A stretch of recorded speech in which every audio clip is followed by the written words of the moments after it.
A lot of people crush a meal right before they work out, and I'm strongly against that. I've been working out in a fasting state for 25 plus years, and I'm not stopping anytime soon. And in this video, I'm going to talk about what exactly I eat before my fasted workouts. And yes, I do eat, but it's the time in which I eat that matters most. Let's get down to the nuts and bolts. Before I get down to all of the juicy details, let me start by saying this. My objective is to have high HGH levels when I go into my workouts, human growth hormone. By fasting, once you hit about 12 hours, your HGH levels start to rise, your fat burning starts to go up. This is one of the key elements to stay lean and ripped and defined as you get older, because your metabolism starts to slow down. And by working out in a fasted state, you trick your system and you're able to maintain lean muscle mass, accelerate fat burning, and stay as lean as possible. I've been doing this for 25 plus years, so I know it like the back of my hand. And I just want to get that out of the way before I talk about the actual meal I eat before I work out fasted. And yes, I do eat before I work out. But the thing is, I don't eat right before I work out. That's the key element. That's the big difference. What I do is I eat at 4 to 5 o'clock p.m. the day before my workouts, and then I work out first thing in the morning every single day, or the closest available time slot to first thing in the morning, whatever that may be. Sometimes I'm 14 hours fasted, sometimes I'm 12 hours fasted, sometimes I'm up to 16 hours fasted before I even start my workout. But the thing is, my pre-workout meal isn't 30 minutes before my workout, it's not 10 minutes before my workout, it's not 1 hour before my workout. It is 13 to 14 hours before my workout. And that's where the mastery comes in, my friends. And here's the fun part. I eat a huge amount of food. I'm not even going to lie to you. And I have a massive sweet tooth as well. And you could ask my girlfriend Jen about that, because she knows and sees it every single day. But I eat infrequently. I eat 2 meals a day. Sometimes I eat 1 meal a day. And when I'm doing an extended fast, I just drink water and eat sea salt and nothing else, and that's all.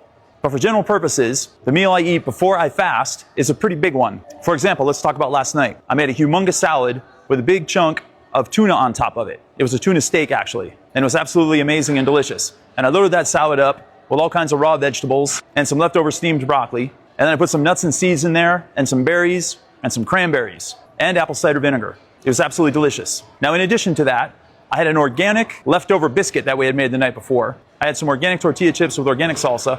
I had 2 low-carb wraps with chocolate nut butter across the middle. I had some dehydrated apricots, and I even had a slice of clean, organic triple berry pie.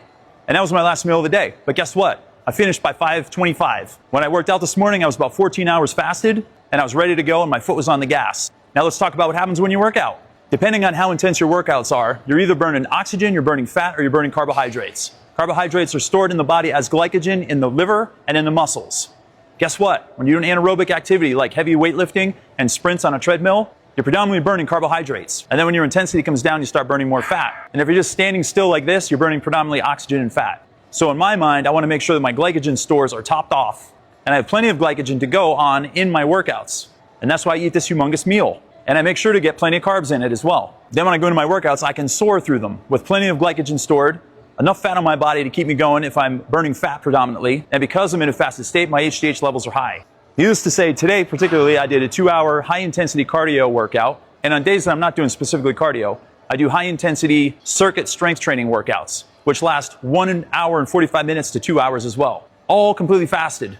And because I have mastered the science of making that big, huge meal with a good balance of protein, carbs, fat, and fiber, and especially a good amount of carbohydrates that are going to be stored in my body to supply me with energy through my workouts, I'm able to soar and I'm able to crush it. So that, to me, is the secret sauce. That is a biohack, and that is how you can easily get on in fasted workouts. If you work out in a fasted state, drop us a comment and let us know. We'd love to hear how you're making out and how long you've been doing it. And in the meantime, make sure to sign up for the Fitness Nutrition Portal to get set up with workouts, a dietary plan, and a welcoming, warming community to help you stay on track. And also don't forget to like and share this video and subscribe to our channel if you haven't done so yet. This is Kevin David Rail, Chief Fitness Advisor for Wire Warrior Nutrition. Stay tuned for the next video.